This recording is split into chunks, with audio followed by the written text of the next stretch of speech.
সবাইকে হ্যালো। আমার খুব পছন্দের একটা গান জন বাইসের ডোনা ডোনা। তো এই গানটা আমার খুবই পছন্দের একটা গান। তো আমি বেশ 1 বছর আগে মাইশা আপুকে বলেছিলাম যে মাইশা আপু এই গানটার অনুবাদ করো। তো মাইশা আপু আমাকে বলে যে এই গানটার কিছু অনুবাদ মাইশা আপু করে রেখেছে, কিন্তু সেটা অসমাপ্ত, সেটা এখনো করা হয়নি।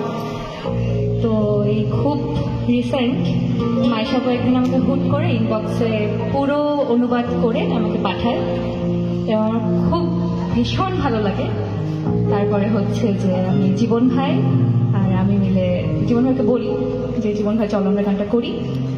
তারপর আমরা এই গানটা করলাম। তো এটার অনুবাদ করেছে হচ্ছে আমাদের সবার প্রিয় মাইশা আপু। মাইশা আপুর জন্য একটা আগে হাততালি। এবং আমি গাচ্ছি প্লিজ চলো।